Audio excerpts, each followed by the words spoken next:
Well, 2026, I mean, we've got really the first full year of the more recent tax changes. And we've got a stock market that's at all-time highs. Mm-hmm. And there's clearly a lot of nerve. Consumer confidence is low. And we've now started, we're heading into earnings season, which was started this morning by JP Morgan with really, really good numbers. So I tend to think this is going to be a year that surprises people.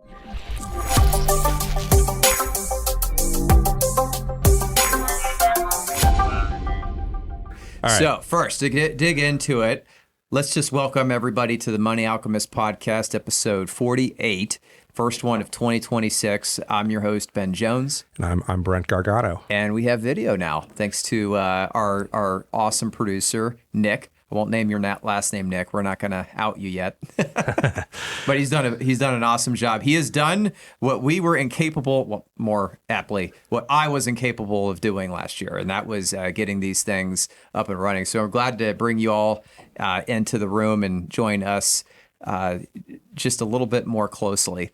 So I think just to hit the time machine a little bit, I think last year, this time of the year, we had a podcast where we talked about goals and goal setting. And I believe, if I remember right, one of our goals was get on video. Get on video. Well, so, we failed. We failed. we actually, not all together. We tried a couple times. We had probably, I think, 3 false starts. This is not trivial. Getting video. Now, trickier than you might think. Now, before people say, oh, well, anyone can get video on TikTok. It's like, okay, whenever you're on a device with an integrated camera, it's trivial. It's easy. I can pull out my iPhone. I can put it down and record myself riffing, no problem. It's a problem, though, when you get multiple cameras with all different angles. Audio sources. Yeah, and you want high-quality audio. To do it right, it takes an effort. And there's all these complications that you don't think about. For example, like, is it possible to do a 3-camera setup but also bring in a remote guest and do it live? Can you do all these things at once? The answer currently is not really, not without a tremendous amount of difficulty. So it's more complex than you think, but we're happy to bring you all in, and this is exciting. So we'll keep it going from this point forward, and hopefully get some high quality product out to you guys for the rest of 2026. But before we dig into anything else, I wanted to find out, because this is our first episode of 4 weeks. So you and I, I think you were sick.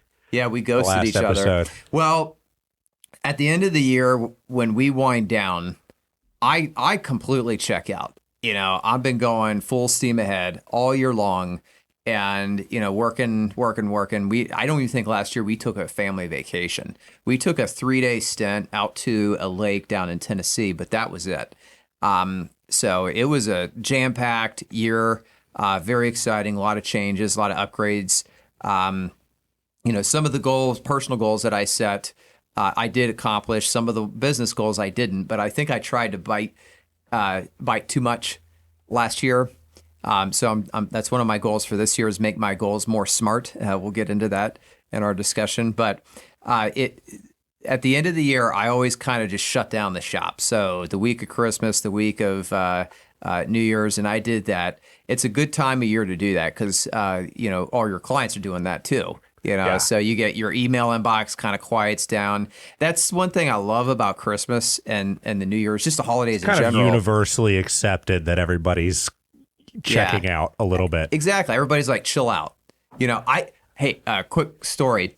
So I went to Costco on Christmas Eve, which I swore I'd never do. I'm like, people need the Christmas Eve off, but here I was at Costco on Christmas Eve. I forget what I was getting. Heaters, fans. I was actually by the Costco by your house. I think I texted you and told you that. Yeah. We went and got a hot dog and a pizza for my kids. 2 of my kids came with me, and I got a client text. And he says, hey, I got your email about the end of year planning to do a Roth conversion.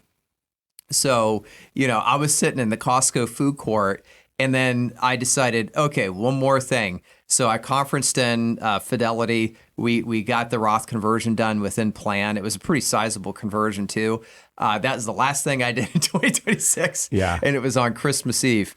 That's the only hard part about shutting down into the end of the year is that there are just certain things like Roth conversions that if they're not done by 12/31, they just don't get done. And you know, as a planner, I think there's always this anxiety. I'll say that watching the ball drop on New Year's as a grown up with my own business, a little bit. Not that, I mean, we have processes in place to make sure that the balls don't get dropped. You still go into midnight. Like if there was something that got missed or whatnot, like there's just no takebacks. And so I try to shut it down, but it's tough. It is challenging. There's usually like 4 or 5 things that are, urgent that have to get done, but that's a lot less than what's normal in my experience. But yeah, you're right. We ended up trading illnesses. So it was the week prior to Christmas. All my kids, one of them inherited a stomach bug from one of their classmates.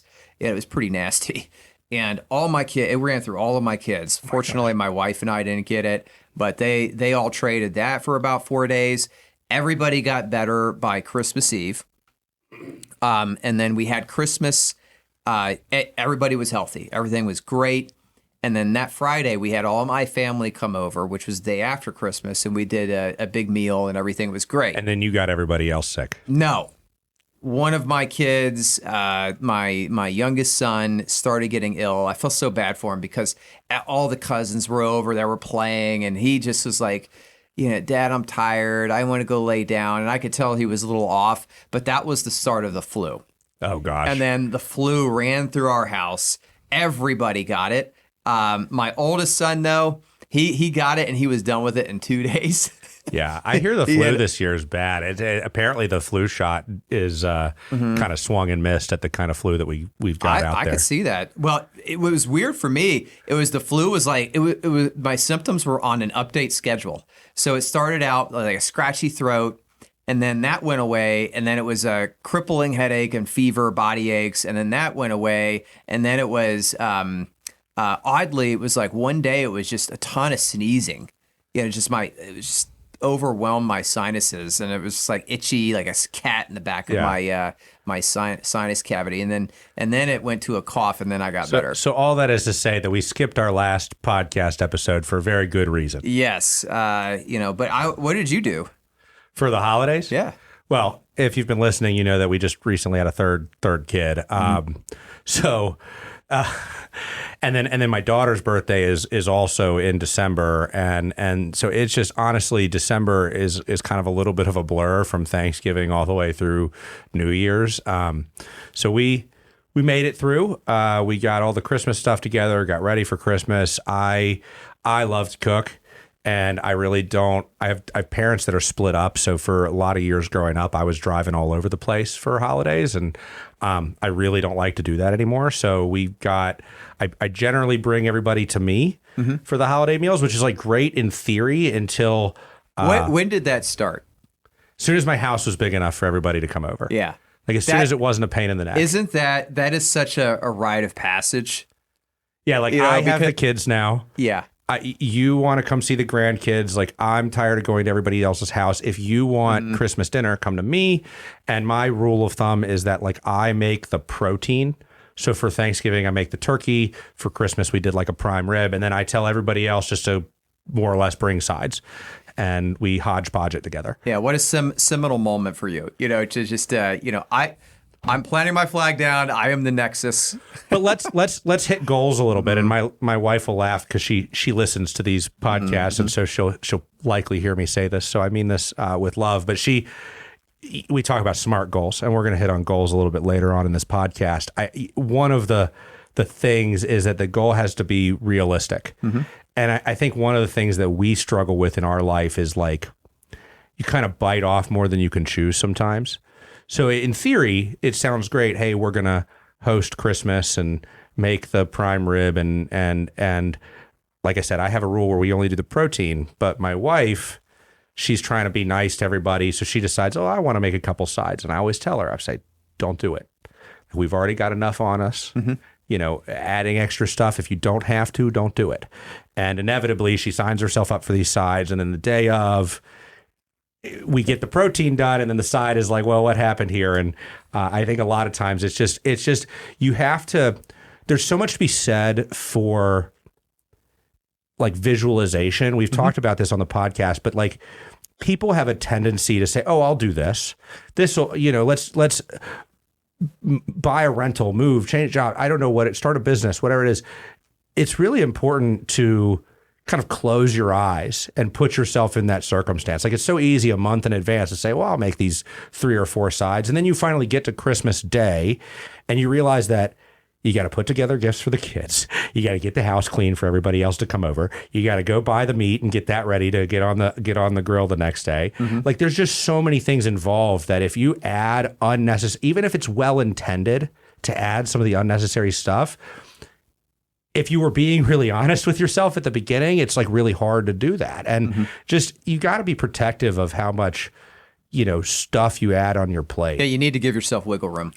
That's what you're getting at. So anyway, I've now laid down my foot for like future holidays.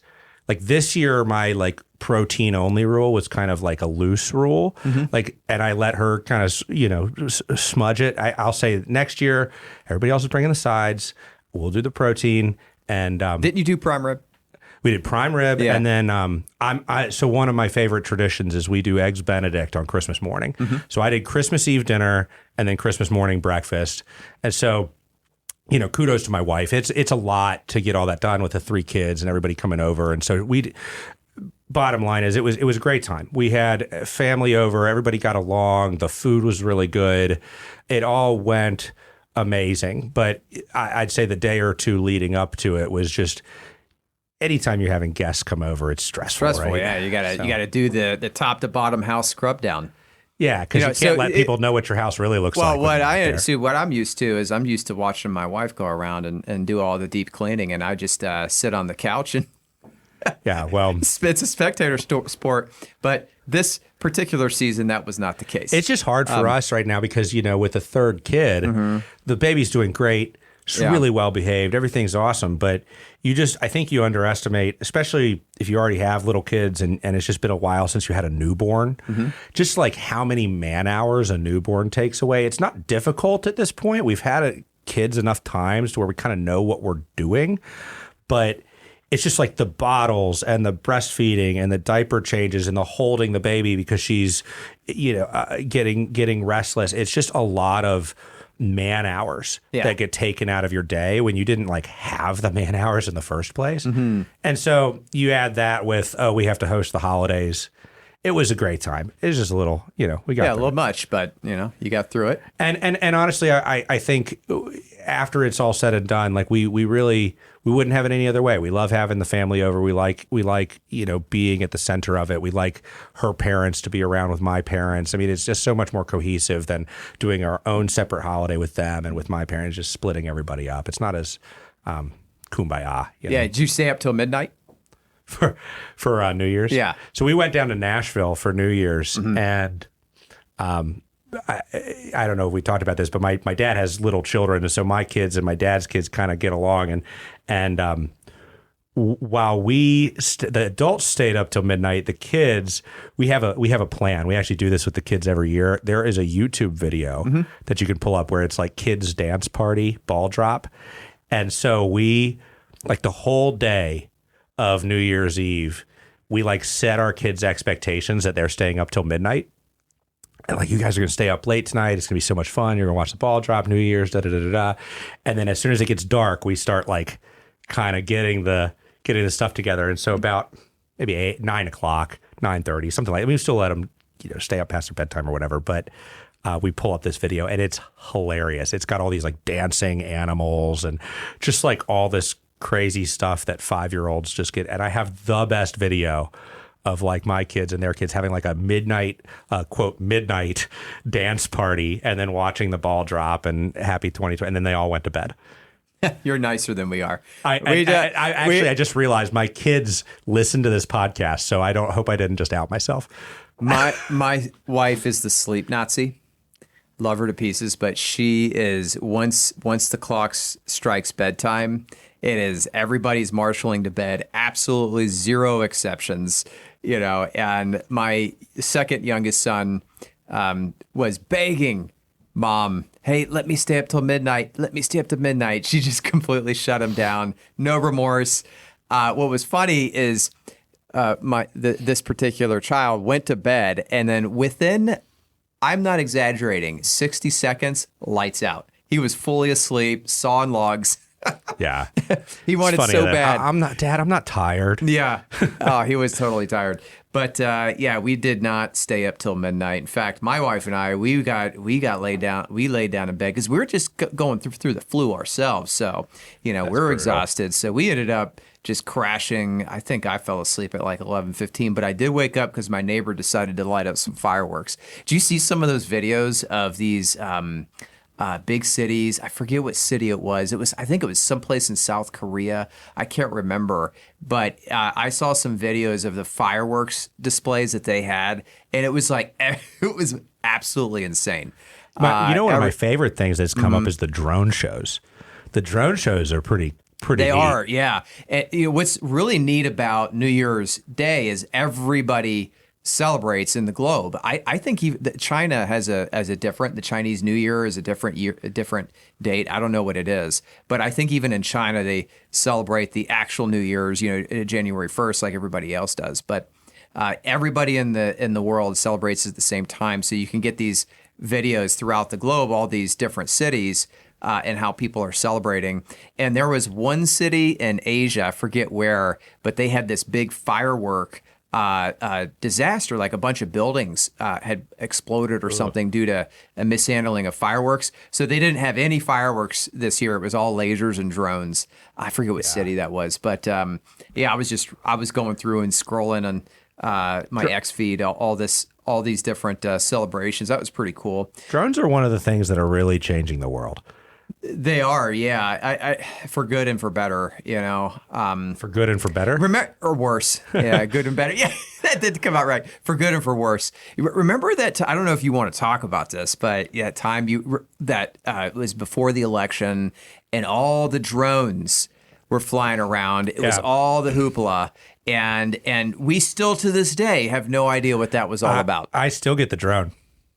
It still flies outside the house. Yeah, okay, so for the listener, because you need context. So we are at our house, and I don't.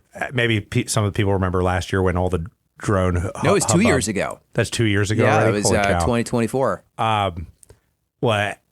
Well, 2 years ago by calendar, but Correct. Really we're talking about like it was December. The end. Yeah, it was right during the election time, so it was like so October. We're talking about a year and a half, whatever.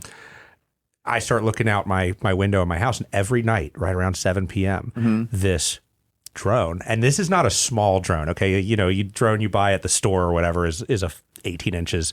So this thing is like 8 feet across, and it's square. It's like 8 feet both ways, and it has blinking lights on it, so you can see it blinking red and green or whatever, and it follows the same track every night. And it goes up, and we see it go over the woods, and we see it go up to kind of towards. You have to put a telescope on that thing, to see what it is up close. And we it was really prevalent last winter, and then I don't know, because it gets dark earlier in the winter. Of course, it's easier to see it in the dark because it has flashing lights. So I don't know if over the summer it was not flying, or maybe I just didn't notice it with the leaves on the trees and then the flashing lights.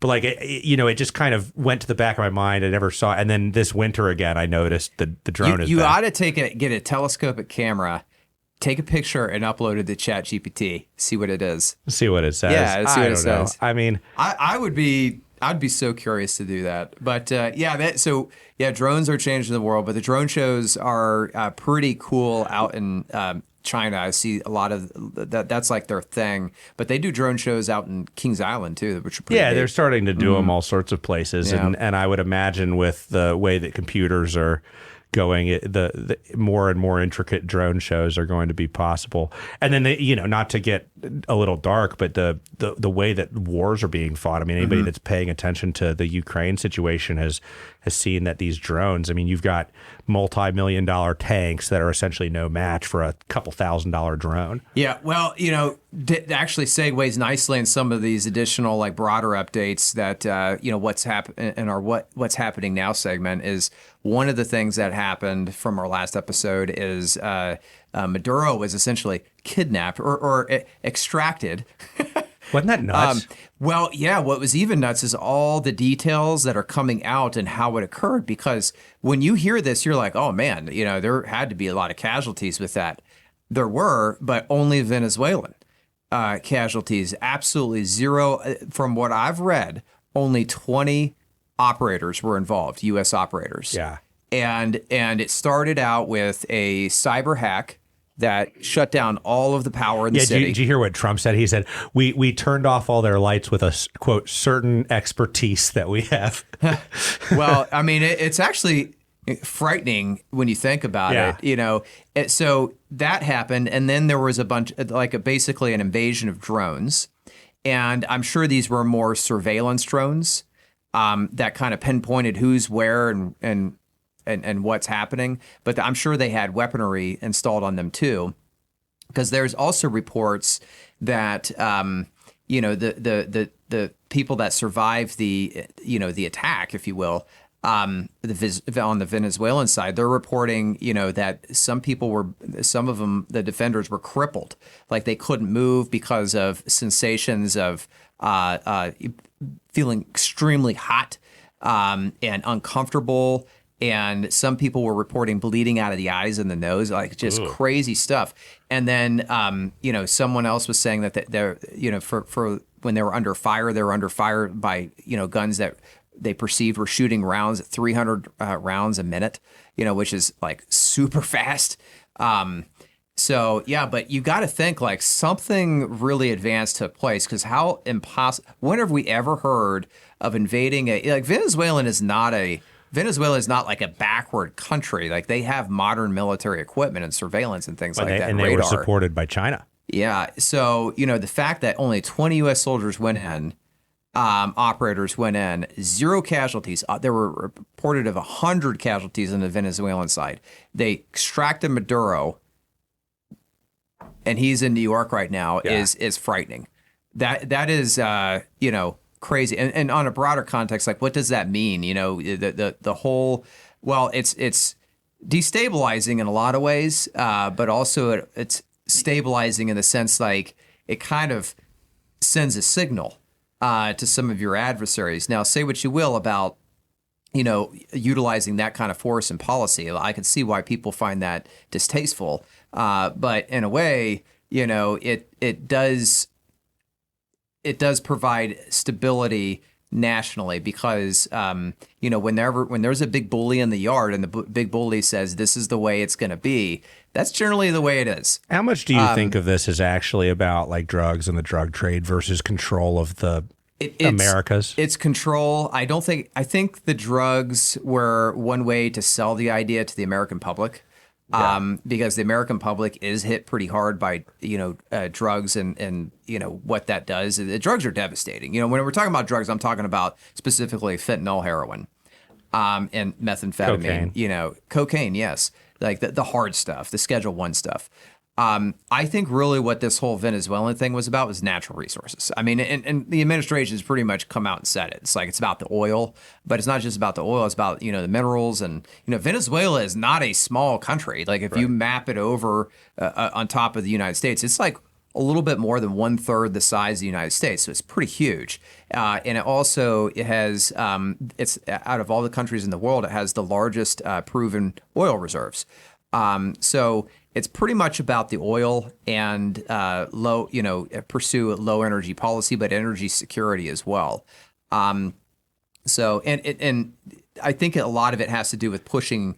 Venezuela is 1/10 the size of the U.S. for whatever it's 1/10. worth. Okay. 1/10. Well, maybe that when you include Alaska in there, that makes sense. I don't know. I mean, I just looked it up because I third sounded like a big. I saw a video of it mapped over the continental U.S. Like when I'm talking about like just it's 1.3 times the size of Texas. Yeah, that sounds about right. That sounds about right. So forgive me for 1/3 probably was a little too large. But it's not regardless. It's big. So what I think this means is essentially lower oil prices for a longer period of time. But it could easily switch over if a new administration gets in and they change the policy. So well, but it's interesting. You got to push and pull because, of course, we had immediately after the Venezuela thing, oil prices came down. But then now we've got these protests in Iran, and those are pushing oil prices up. So, and one of the things, if you go back and listen to our last episode, we talked about predictions for 2026, and one of the beliefs that at least I have is that inflation is calming down, and I think this is one of the reasons is oil prices have several reasons to kind of stay lower for a long period of time. Yeah, I mean, gas prices have been incredibly low. At least here, it's I mean they've been $2.45 for a regular gas. We drove down to Nashville from Cincinnati. It's about a 4.5 hour drive in our new minivan. It was great. Cost us like $30 each way to get 5 people. Traveled 4.5 hours. So lower inflation. We also have, GDP beats. Third quarter 2025 came out at 4.3%. And that's an inflation adjusted 4.3%. So it was actually strong. Like 8%. Yeah, it's very strong year over year. And a lot of that can be attributed to the shrinking trade deficit, but also too is just a lot of CapEx spending. So these these hyperscalers putting billions and billions of dollars into these data centers is showing up in the numbers. Well, and there's a lot to be said for the impact, the potential impact of productivity. I mean, if you think about what's been so useful, I mean, one of the more useful things in our market the last few decades, it's been the impact of technology on productivity. And you and I were in a meeting a week ago where we were talking about the impact of AI and what it might mean for productivity. And the story we got told was just kind of interesting to me. So there's a fund out there. I won't name the fund for reasons, but it's an AI fund. And the company's selling point was that we don't just invest in AI tech companies. So I asked, well, what do you like? Like, what are you guys invested in? And so this isn't a recommendation for a stock or anything like that, but the story they told us was of John Deere. Yeah.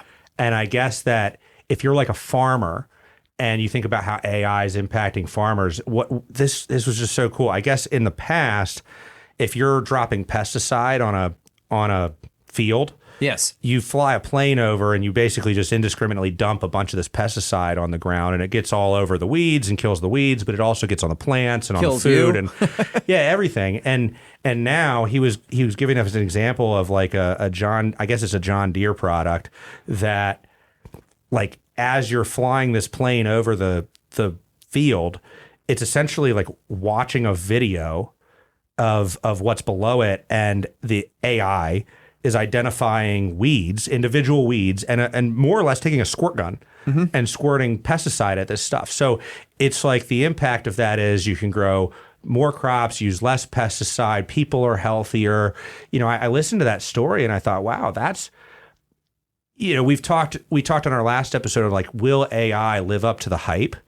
And I think that what we're probably going to find over time is like the quote hype is less to do with like a robot that can take my trash up to the top of the driveway for me, and like more to do with like in our business, AI note takers that help us take better notes, do more effective follow-up, and ultimately serve more clients with the same amount of resources. And I think things like advancements like that aren't like totally rocket science, but are like practical ways that AI can increase productivity. Yeah. And that is all to say that I think that's going to continue to allow economic growth as profit margins expand. And it's also productivity drives inflation down.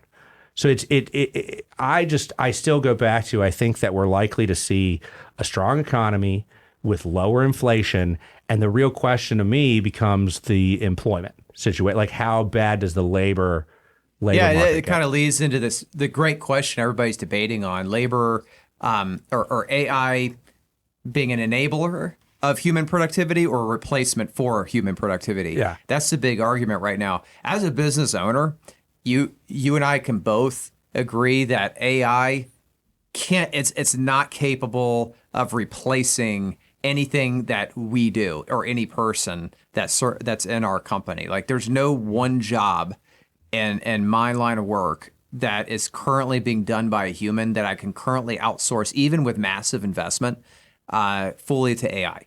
It's just it's like around the edges. Yes, it really helps. But AI is incredibly helpful and very in enhancing someone's productivity. Like you mentioned, the note taker. That it used to be. I never did this. I always took my own notes, and honestly, I probably did a very poor job at it. But after my meetings, I would go and kind of decompress and type all my notes out, and a lot would get forgotten. What I was worried about when I started using these AI note takers is that, oh man, outsourcing this is going to cause that I'm not going to download it into my brain. But I find that to not be true, because what I do after my meetings, this AI note taker, it takes down pretty good, very detailed notes, much better than mine. Now, it's not what do you call that when you get someone verbatim, word for word? It's not a recording, but yeah. You know what I'm talking about.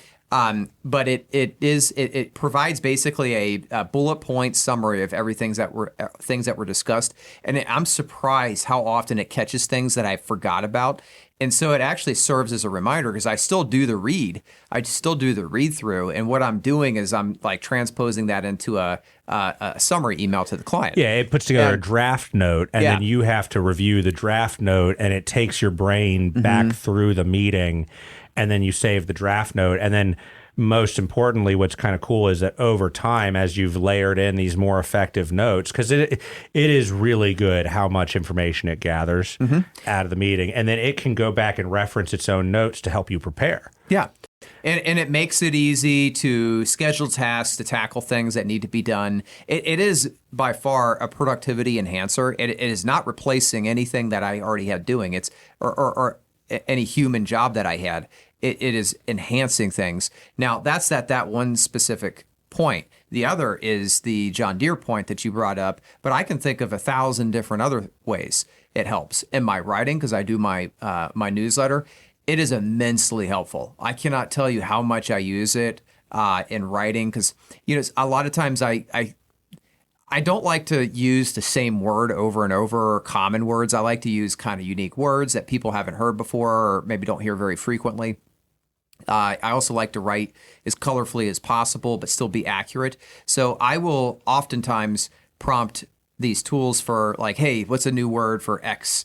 Or what's a different way I can phrase this that's creative. It's never perfect. It never comes out with like a phrase that sounds like my voice. Yeah. But I can always use it. Well, AI is like, I mean, I use it a lot too. And I'll give you a good example. I'm recently getting gutters on my house, and I'm trying to shop out gutter quotes. And I got a company that had sent me a quote, and I negotiated with them. And in the chat that I was inside of chat, it was after the negotiation, it was very convinced that I was getting a good deal. Yeah. Like it was like, look, you negotiated, you did all this work, this was a great deal. And if I would ask it questions about like how pricing compared otherwise, it was essentially selling itself that this was a good deal. I did one simple thing. I opened up a new chat, fresh, didn't have the memory of the other chat. And I said, hey, I've got this quote that I've negotiated to this price. What do you think about it? Immediately, it said, well, it's an okay deal. You could get a lot better. And it was just so funny because on the one chat, because it had gone through the reasoning, it was fallible to the same behavior that a human was, believe it or not, because the salesperson that I had negotiated with, one of the sales tactics is to start off with a high price. Yes. So they can knock the price down and you're still anchored to the high price and you're convinced that you've gotten a good deal. The AI fell for the same thing. It said, well, your first price was this. Yeah. And since you've negotiated it down to this is a very good deal. But then when I took it to a different chat and gave it that without all the context, it was like, actually, this isn't such a great deal. And so I've found that there's like, kind of like you said, AI it's not going to fully replace, at least where it's at now. Like, I don't think it can really adequately fully replace anybody, but it helps any person within the process be more effective. And I think that, like I said at the beginning, I think that, and this all goes back to the GDP thing, because not only are companies spending more money, but there are profit margins are expanding. Companies are starting to implement AI. I mean, 2 years ago when ChatGPT first came out, nobody knew what to do with it. And then we got all the earnings calls where, like, if you didn't mention AI in your company's earnings, you got remember when punished. That happened with blockchain. You had to mention blockchain in your I remember earnings there call. were companies that were changing their name to include the word blockchain that had nothing to do with blockchain. And all they were doing was, like, essentially trying to solicit more flows in the public market. Yeah. I mean, it's silly. But regardless, I think that the impact of AI is going to be, not to say that I won't have a robot one day that's pulling up the trash up my driveway, but I have a long driveway and it's uphill. So I really can't wait till I get that robot. But really, it's going to be like little things that we become more effective at. And if that increases your productivity by, if our note taker means that without an additional planner, I can service another 10 or 20 clients, I mean, that's a big deal. Yeah, definitely. Yeah. So the last news story that we have is regarding mortgage rates. Speaking of your inflation reduction, one of the things that's been pushing inflation up, well, up until recently, you were sharing a chart with me earlier, which you can bring up if you still have it, about rents and just general inflation is not going. People often conflate inflation going down, that being disinflation, with deflation. Disinflation is when inflation slows down. So prices are still going up. They're just not going up as fast. Deflation is when prices actually go down. So we're experiencing what we're experiencing right now broadly is disinflation. So prices are still moving up, but not up as fast. And a lot of that is due to actual deflation in the housing market. I've noticed this. I don't know if you have. Now, it's still market specific. Cincinnati, where we're located, house prices really haven't come down all that much, although I have noticed they have come down there. Their houses are taking a lot longer to sell. But, we're starting to see decompression in the housing market. A lot of that's because of these higher interest rates. And the Trump administration is really nervous about that going into a midterm election year, which they're already facing a lot of headwinds. I've already forecasted that the House is going to change over and it's going to be, a deadlock Congress. Already kind of is because the filibuster rule, but starting next year. But I digress. You're seeing a lot of window dressing activities. One of these things is the Trump administration has tapped on the shoulders of the Federal Housing Finance Agency Director, Bill Pult, to encourage or direct Fannie Mae and Freddie Mac, which these are kind of quasi-government agencies. The technical term for them is government-sponsored enterprises. But these are the organizations that ultimately source your most mortgages in the U.S.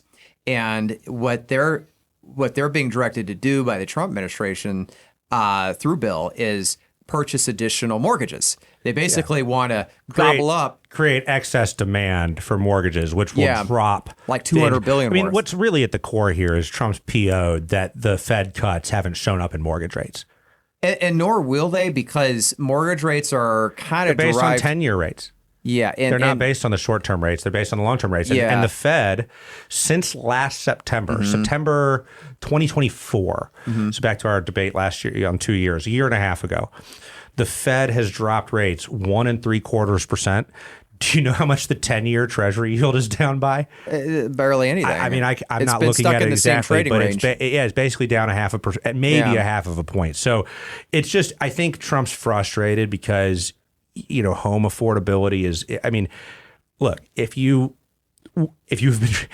been anywhere close to trying to buy a house in the last 5 years, like, how crazy that's gotten. And, the price of the house is a function of the cost of a house rather is a function of the price and then the interest rate. And as the Feds drop short-term rates, it just hasn't shown up in long-term rates. So Trump's done everything from floated the idea of a 50-year mortgage, which I don't know if we want to get into that now, but I don't think that's a good idea. That's not going to fly. It just doesn't change the payment enough. Like if you actually do the math on a 50-year mortgage, you don't actually save a lot of money. Nope. So you just get diminishing return. Yep. And so the 50-year mortgage seems like a silly idea. Maybe Fannie and Freddie providing some excess funds essentially for mortgages. Maybe that works, but I don't know. I'm a free markets person. I tend to think that the key to lower house prices or whatever is find ways to increase the supply of homes. Well, they did kind of kite an idea, which I don't think the administration can do legally. There's a lot of things being proposed by the administration that's just like, I don't see how that's going to work. One of those was like credit card interest rates being capped at 10. On credit card rates. Come on, that's not going to fly. But another one of these was banning institutions from purchasing single-family properties, which was a shot fired at Blackstone. And I got to correct the record here. I've seen so many people on social media attacking BlackRock for buying single-family homes. People, it's not BlackRock. It's a company called Blackstone, and it's very target-specific. They kind of target markets like Las Vegas. It's not as big of an issue as people make it out to be. What's driving the rental property investment right now is wealth concentration. It's retail investors buying second, third, fourth homes and renting them out. A lot of people are doing it for tax advantages. A lot of people do it for VRBO or what's the other one? And something I've been vocal about this before. I run into a lot of clients that are buying new houses and they're so reluctant to give up their old interest rates that they go to buy a new house and then they just want to keep rent their the old one. house. Yeah, and rent it. Yeah. And there's so many reasons this doesn't make a lot of sense, but primarily one of the big ones is that you get a major tax incentive for selling a primary residence as opposed to a rental property. And once you've converted your primary residence into a rental property, there's some rules around it. But if you wait too long, you effectively 2 years, 3 years, I thought you had to stay in there 3 out of the 5. Well, the way that the rule works is that you have to have lived in the house and used it as your primary residence for 2 of the last 5 years. Okay, I got it. So backwards. And you get an exemption on capital gains for people that are single, $250,000 of gain, and married filing joint $500,000. So if you've got $500,000 of appreciation in your house, not paying tax on that, aka selling it as a personal residence, versus paying tax on that, aka selling it as a rental property, is. It's hard to quantify it on a podcast for anybody, but capital gains rates vary, and it's pretty easy to say they're at least, let's say, 15 to 25%.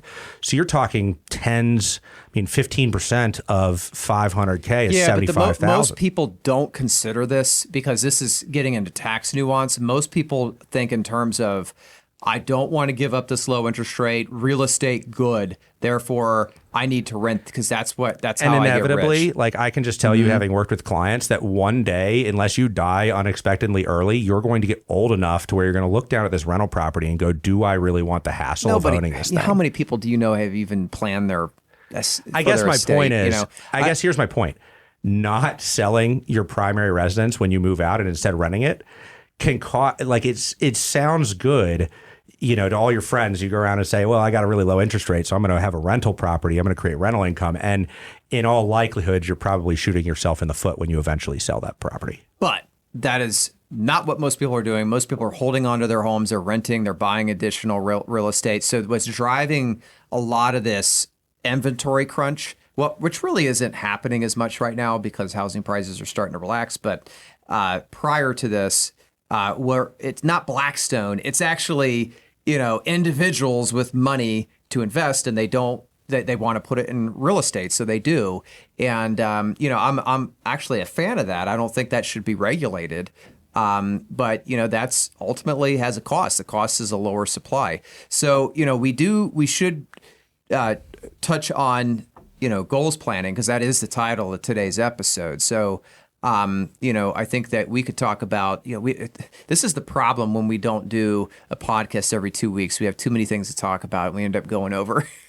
But let's talk shift gears a little bit and talk about goals planning for 2026, some things, and strategy planning for 2026. What are some things on your mind that listeners should be aware of this year and before it gets too long? Because it's going to be here, it's going to go by before we know it, like 2025 did.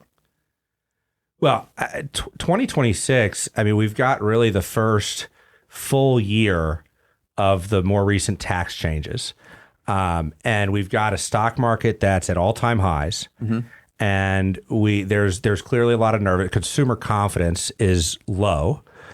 And we've now started, we're heading into earnings season, which was started this morning by JP Morgan with really, really good numbers. So I tend to think this is going to be a year that surprises people. I think that we will likely see, the stock market. There's a phrase in investing. It's that the stock market tends to climb a wall of worry. I think there are a lot of worries out there right now, but I think ultimately as we get through the year, we're likely to see through a lot of that stuff. If we get less Fed rate cuts than expected, it's likely because the economy is holding up better than expected. Mm-hmm. I think inflation is coming down for the reasons that we've talked about. So if I've never had a plan and I don't really know, should I be invested, should I not be invested, I would really take stock of how much cash do I have, how much do I have in stocks, what do I want to be doing this year, what is my circumstances, what are my circumstances this year as compared to last year, as compared to next year, and really make sure that you have a plan that doesn't leave you behind if the market continues to go higher. Because I think one of the fallacies when the market's at all-time highs is that, well, gosh, it's not a good time to invest. I'm going to keep my money on the sidelines and wait for a downturn. And maybe you can time that well, but the reality is markets can persevere longer than you. What's the phrase? The market can stay irrational longer than you can stay solvent. Exactly. Mm-hmm. And I think that the mindset of, well, I'm going to stay on the sidelines right now because eventually some of this might fall apart. And if that's been how you've looked at things for the last while, you're probably feeling a lot of pain right now, having watched the market do what it's done. And I think it's really important to sit down, have a plan, have an allocation that's purposeful, that's not built on a hope or a guess or what you might think the stock market does, and really take some time to educate yourself on the benefits of long-term investing. Because you may be, a lot of people right now are worried about an AI bubble or whatnot, and maybe we'll eventually get that. But if I went and ran some scenarios now saying you started investing in 1997 versus 2000, they're two very different setups. The loser's game in investing is trying to call tops and bottoms. The most successful investors allocate with intention, and they put themselves in a situation where they can afford to stay invested through the ups and the downs. Mm-hmm. And that's making sure that they do properly consider what they're going to need, what kind of capital they'll need, and when they'll need it. Yeah, so it's always good to really go back and revisit your plan. Try to, like we said at the beginning of this, I think that it's so important to visualize, close your eyes and, okay, so let's say you're planning on buying a new house and you want to get through this, close your eyes and walk through the house transaction, you're shopping for a house, you're in the house and you're thinking, man, this could be a good house. Close your eyes and live a day in the life in the house in your head. See how these things realistically play out. Start to get some framework of what's important to you and make sure that your money is aligned with that narrative. Yeah. So what you're kind of hinting at is this notion of visualizing the end result. That's a common tool that motivational speakers say to use when you've got a tough goal to achieve. For example, right now, I have to run Cat 6 lines throughout my house. This has been a goal of mine for 8 months. Yet it is not done because it requires me to fish wires through walls and I have to drill holes into the wall, cut out drywall, replace that drywall. It's a giant pain in the butt. I don't want to do any of it. The last thing I want to do on the weekend is this. So I was listening to some motivational speaker, and he was like, visualize the end result. So I'm trying to visualize the end result of these Cat 6 lines run through my house. And I have to say, it hasn't motivated me one bit. Well, I think I look at visualization a little differently. I think that people get like kind of grand ideas in their head, but they don't really live them in the like the reality of an idea is very different than kind of what we sell ourselves at the beginning. And I think we could do a lot to kind of merge expectations and reality by like closing our eyes and really kind of putting ourselves in that position. Yeah, you mentioned you do that a lot, and it's served you very well in your business. Yeah, and I think really, I mean, it's the buy versus rent, or well, I'll take a step back. The other thing I think is really important when it comes to goals is not focusing so much on like the outcome, but focusing more on the inputs. So like, what can you do when it comes to the things that you eventually want? Like, as opposed to, just saying, well, I want that, so I'm going to go get that. Like, what do the characteristics of somebody that has that look like? How do you set up, the circumstances for something to happen? I want to own my own business.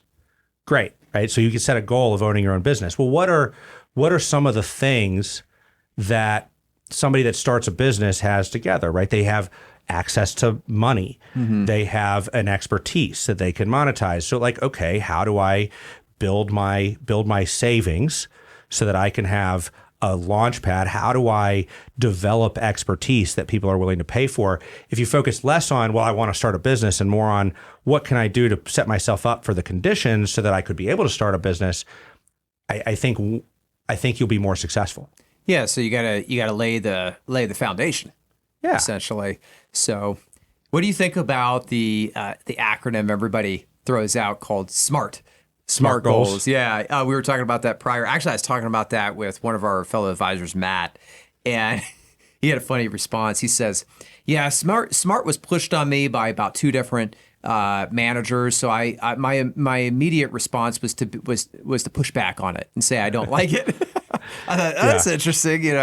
It's funny how humans are like that, because I'm like that too. So if you tell me, oh, you need to do this, I'm automatically like, well, that's dubious. I'm not going to do that. I resist you. That human nature. But then, we want everything to be our own idea. That's the truth of and that. It makes no sense if you think about it. Like, why wouldn't we happily embrace a good idea? I think SMART. I used to be an anti-goals guy, because I'm by nature a very anxious person. So when you put a goal in front of me, all I do is I just worry like, okay, how am I going to get that goal? And, it just stresses me out. So I kind of live by the approach of just do the best I can every day, no goals. But then what I found is that as you get busier, you get way more things that need to be done than you have time. So you almost have to choose what to fail at. Yeah, definitely. And when that's the case, you need to optimize your time to try to get all those high priority things done. And the best approach to that is through goals planning. So, I'm like, okay, now it kind of clicked into place. Like, okay, now I see the value of goals.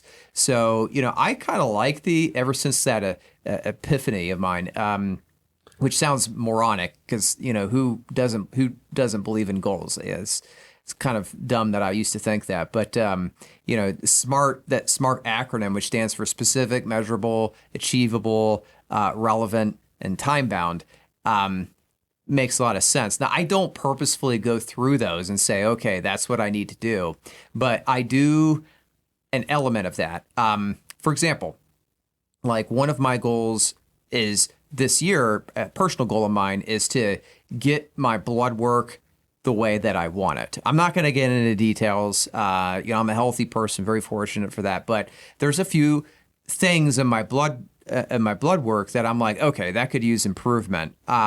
So what I've decided to do to that end is really dial in my diet, but then more than that, work out every day. Not every day. I think I want to do 5 days a week. Which I was falling short on because I considered it low priority. So, I basically went through what you said. What does it look like to make this possible? Close your eyes and like live a week in the life of Ben Jones working out 5 days a week. You know what I concluded? Because when you close your eyes and you actually try to you're going to be like, wait, I got to take the kids to school here. I got to do, and then like the reality of where you have to time this out. Like it's so easy to say, well, I'm going to work out 5 days a week. Now close your eyes and figure out where that goes. Well, and that's exactly what I did. And the conclusion was the only way this is going to work is if I get my butt up out of the bed in the morning. Yeah, one answer. Yeah, and I have to wake up at 6 a.m. to make it possible. So is that achievable in the SMART? Is that the... Yeah, it's absolutely. I've been doing it every day this year. By the way, my wife absolutely hates it. She attacks me every chance she gets. Attacks too strong a word, but she complains that she says, "You wake me up at 6 every day." It's like, well, I'm sorry. I have to, but yeah, did you know that statistically that the second Friday in January is considered Quitter's Day for people giving up on their New Year's? So I believe it. Yeah. I'm just looking down at the calendar. That's this Friday. Do you think you'll make it through your? Yeah, I think so. What derails me when I get on these binges, in a good way? I don't know. Is binge a pejorative, or can that be a good thing too? I think there can be good binging. Yeah. Well, I don't know. I'm workout binging. Obsessions. Yeah. So what throws me off every single time is when I have to travel. Every time, without fail. So if I have to go on vacation or something like that, I will fall off. Yeah, I'll fall off, and then it takes like you gotta claw into your soul and like pull out that motivation again, and it's so heavy to do that. But yeah, that's one of my goals this year is to kind of get my blood work right.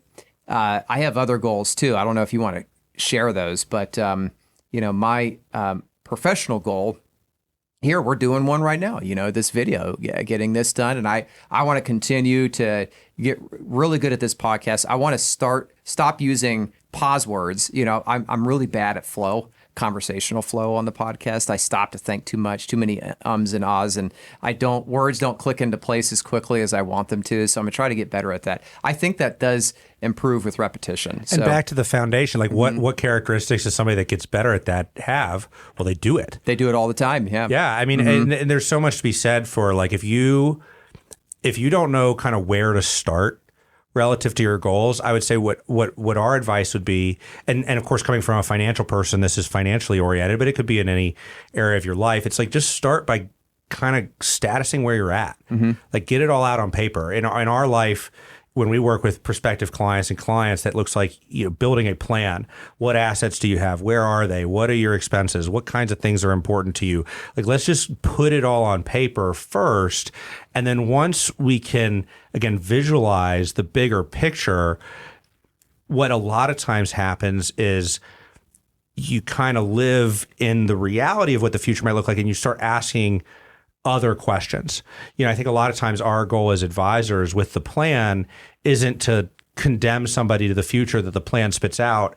It's to show them something that like doesn't condemn them to failure, like shows them that they'll be okay, so they can stop trying to think and work out of this anxious brain, and they can start asking like bigger questions without having to be worried about, well, do I have enough resources? Well, let's put a plan together that shows that your resources are going to be okay. Now tell me a little bit more about what's important to you. And then all of a sudden the goals and you start to be able to articulate these things more effectively, slowly but surely.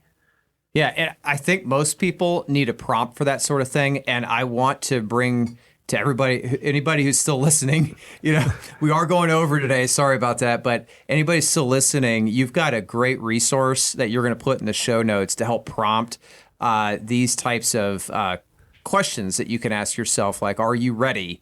There's all sorts of great questions in this checklist that you have. What is this called? It's, so 2026, what issues should I consider at the start of the year?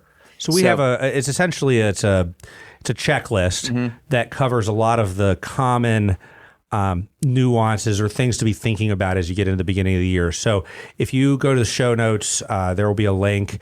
You can click that.